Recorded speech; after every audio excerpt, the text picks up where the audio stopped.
Selamat pagi dan selamat sejahtera saya ucapkan.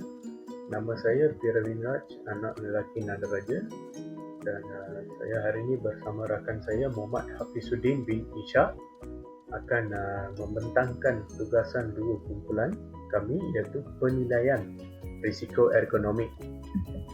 So di sini kita lihat sedikit pengenalan ergonomik.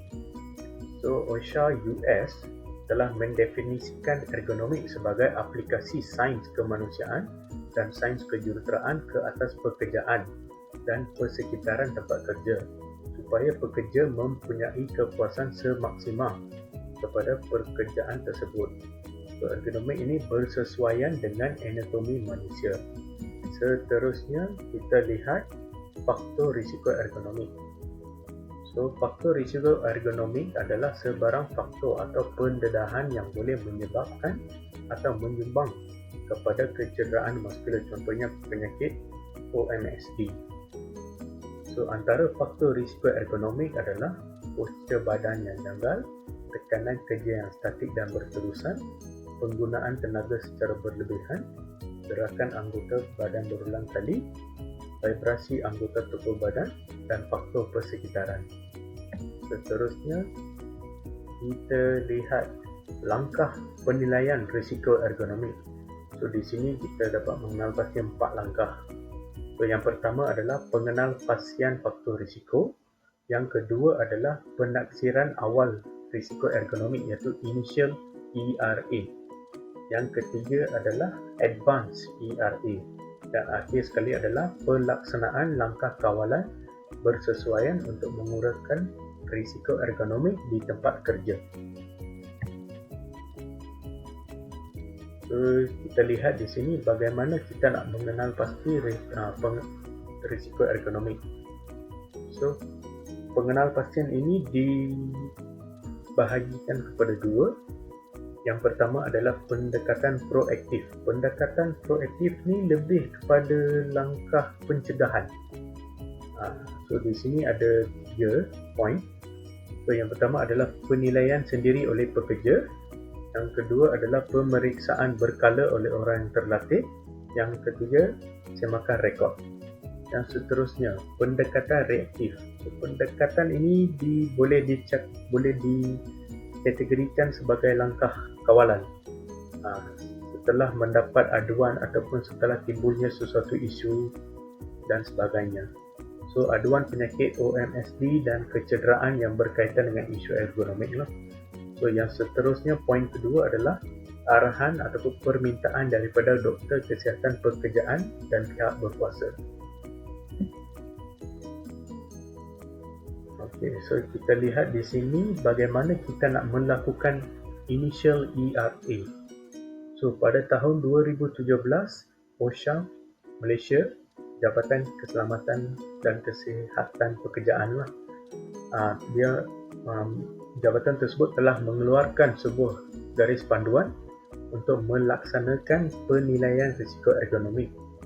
So, tujuan garis panduan tersebut diwujudkan adalah untuk menyediakan rancangan yang sistematik dan pendekatan objektif dalam mengenal pasti, menilai dan mengawal faktor ergonomik yang berkaitan dengan tugas-tugas kerja di tempat kerja.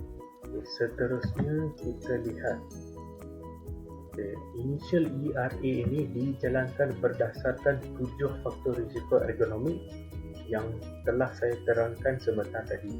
Yang pertama adalah postur badan yang janggal, awkward positioning, awkward posture lah.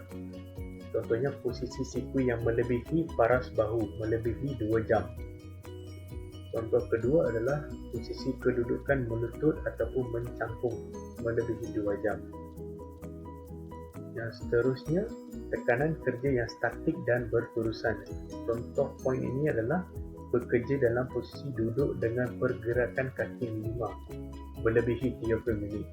Dan contoh kedua adalah bekerja dalam posisi berdiri dengan pergerakan kaki minimum melebihi 2 jam. Poin yang seterusnya adalah gerakan anggota badan berulang kali. Contohnya penggunaan jari tangan dan pergelangan tangan secara intensif. melebihi 1 jam tanpa rehat ataupun 3 jam sehari.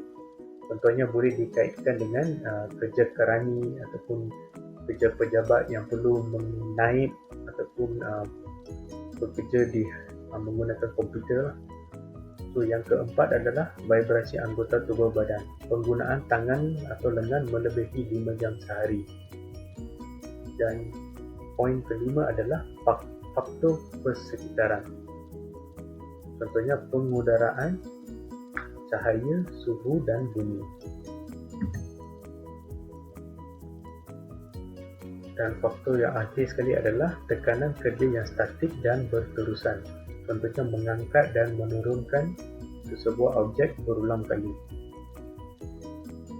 So, initial ergonomic risk assessment report ini mempunyai hard score yang minimum.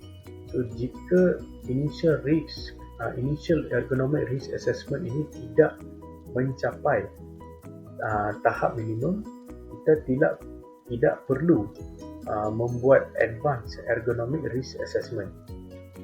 So, jika initial ergonomic risk assessment melebihi tahap minimum, maka kita perlu membuat advanced ergonomic risk assessment. Dan sini kita dapat lihat secara ringkas langkah penilaian initial ERA. Yang pertama adalah mengenal pasti tugas yang perlu dinilai, cara proaktif dan reaktif. Dan kedua, menilai tugas berdasarkan 7 faktor risiko. Setiap faktor risiko dinilai dari segi magnitude, bilangan pengulangan dan jangka masa. Yang ketiga adalah penilaian markah untuk setiap faktor risiko yang dikenal pasti. Dan akhir sekali, bandingkan jumlah skor dengan jumlah skor minimum yang ditetapkan dalam garis panduan. So, di sini kita dapat lihat contoh penaksiran penilaian awal risiko ergonomi, iaitu initial ERA. Seperti di sini kita boleh lihat risk factor, total score, minimum requirement for advanced assessment. Untuk kita lakukan advanced ERA lah. So, seterusnya Encik Hafiz akan membincangkan lebih detail lagi mengenai advanced ERA. Bismillahirrahmanirrahim. Assalamualaikum warahmatullahi wabarakatuh dan salam sejahtera. Hai, saya Muhammad Hafizuddin bin Ishaq, GB 03722. Baiklah, pada hari ini saya akan membentangkan tentang Advanced Ergonomic Risk Assessment, iaitu Advanced ERA. Advanced ERA adalah merupakan satu alat untuk mengukur risiko ergonomik dengan lebih terperinci, dan ianya meliputi 3 perkara yang perlu diberikan perhatian, iaitu risiko kerja atau job risk, menilai pekerjaan yang dijalankan, evaluate the magnitude, dan yang ketiganya adalah kekerapan jangka masa, frekuensi dan duration of exposure of the hazard di tempat kerja. Dan tools atau alat yang di dalam komponen Advanced ERA ini pula adalah terbahagi kepada 5 perkara, iaitu RULA, Rapid Upper Limb Assessment, REBA, Rapid Entire Body Assessment, ART, Assessment of Repetitive Tasks, MAC, Material Handling Assessment Chart, and ROSA, Rapid Office Strain Assessment. Dan ini adalah merupakan contoh worksheet yang akan dinilai oleh assessor, iaitu penilai bagi kepada para pekerja yang mungkin mengalami ergonomik, mungkin mengalami hazard di tempat kerja. Ini RULA, REBA, ART, MAC, dan yang terakhir sekali adalah ROSA. Baiklah, kita ke MSD assessment pula, iaitu Musculoskeletal Disease Assessment. Kebiasaannya kita akan melakukan temu bual kepada para pekerja untuk mengenal pasti adakah mereka mengalami simptom MSD ini. Survey simptom adalah merupakan satu cara yang paling terbaik bagi mengetahui sesuatu masalah sebelum ianya terjadi. 3 perkara yang perlu diberikan perhatian yang penting semasa sesi temuduga adalah yang pertamanya frekuensi ataupun kekerapan simptom ini terjadi, dan yang keduanya adalah severity, keterukan simptom yang mereka alami, dan akhir sekali adalah work distraction, gangguan ke atas pekerja yang dilakukan disebabkan simptom yang dialami oleh pekerja tersebut. Maka MSD ini perlu dinilai sebelum sesuatu hazard itu berlaku kepada pekerja. Dan setelah mana kita kenal pasti dengan tools sebelum ini, initial ERA dan sekarang advanced ERA, ianya hanyalah untuk mengetahui tentang keberadaan sesuatu hazard di tempat kerja, dan akhir sekali perkara yang paling penting iaitu untuk mengetahui risk control untuk kita solve this problem, iaitu hierarchy of risk control adalah merupakan satu kaedah yang digalakkan untuk digunakan bagi mengelakkan sesuatu hazard itu terjadi di tempat kerja, sebagai contoh MSD seperti yang saya terangkan sebentar tadi.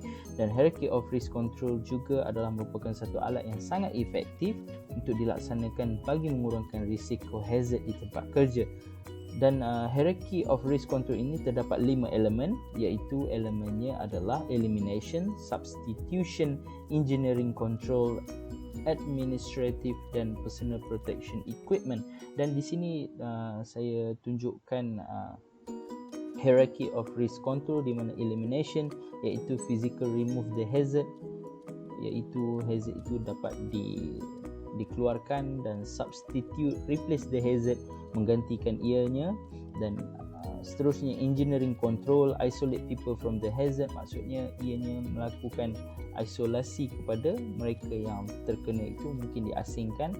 Dan administrative control, change the way people work, mungkin sebelum ini mereka melaksanakan pekerjaan itu mengikut cara A dan sekarang kita ubah caranya. Dan akhir sekali adalah PPE, iaitu protect the workers with personal protective equipment.